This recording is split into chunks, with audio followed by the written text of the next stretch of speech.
व्यास महाराज सोमाराम महाराज उदयनारायण महाराज વધારે વારીઓ શાંતિ આજે આ પવિત્ર ભૂમિ અડાલજ મુકામ પૂજ્ય મધુબા ચેતનનો અનિતાબેન ગીતાબેન તમામ પૂરો પરિવાર મળી આપણને હર મહિને હર સાલ સંતોના દર્શન કરાવે બહુ ધન્યવાદ કહેવાય. આપણને આવા પુરુષો સંતોથી આપણને મિલન કરાવે અને સંતના દર્શન કરાવે મિલન કરાવે એટલે મિલન ને દર્શનનું ઘણું મોટું મહાત્મ્ય છે. સંતોના દર્શન કરવાથી આપણા જન્મના જે પાપો છે એ બળીને ખાક થઈ જાય.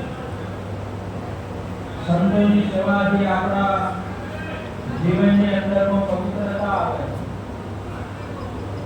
આપણું જીવન સંતોના જેવું બની જાય. અને સંતોના દર્શન કરાવો એ તો એક મોટું કાર્ય છે. આ જગતની અંદરમાં સંતે પરમાત્માનું સ્વરૂપ કહ્યું છે. સંતમાં પરમાત્મામાં કોઈ ફરક નહીં. સંતનો ભેટો કરાયો જોને આપણને ભગવાનનો ભેટો કરાયો. એવા ડાયાનો મહારાજ હર હંમેશ ભાઈ સંતોથી મિલન કરાવતા આપણને. ભાઈ સંતો ભેળાવો આપણને એવી પ્રેરણા આપી આપણા જીવનની અંદરમાં કે એકો સંત વગર ના રહ્યો કે આપણને પણ સંતોનાથી લગાવ લગાડ્યો. ખાલી શૂટિંગ ઉતારો એટલે ઘડ્યો. આ અડાલજ એક તીરથનું ધામ કરીને છે. તીરથ ધામ બની ગયું અને હર હંમેશ દૂર દૂરથી બધે કોમડે ઘર ઘરથી સંતોને બોલાવી દર્શન કરીને એકત્વતા પ્રાપ્ત કરાય. આજે નિરોધ આપણા હરેક માણસના હૃદયની અંદરમાં પ્રગટ કરી દીધી, શાંતિ કરી દીધી, નિરોધ કરી દીધી.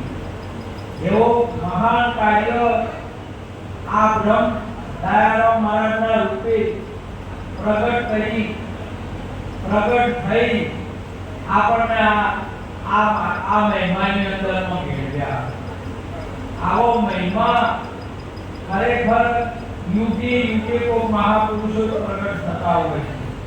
એ પરમાત્માનું સ્વરૂપ છે અને એનું આ તો જીવન ઓછું કર્યું આપણને.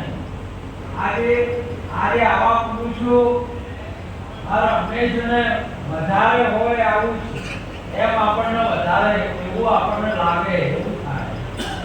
એવો આજનો મહિમા કાયમ ને અવિરત અમારા મધુઆ પણ તરવી રહ્યા છે. આ એ સંતનો ભાવ એવો ને એવો વિશેષ મહેમાનોનો વધારે છે. માટે આ મહેમાનની અંદરમાં સંતો વધારી આ દર્શનનો લાભ આપણને અપાવે છે. એ બદલ એમને ખૂબ ખૂબ ધન્યવાદ. આયેલા સંતોને વારંવાર નમન કરી વાતને પૂરી કરો. બોલો સદગુરુ મહારાજ.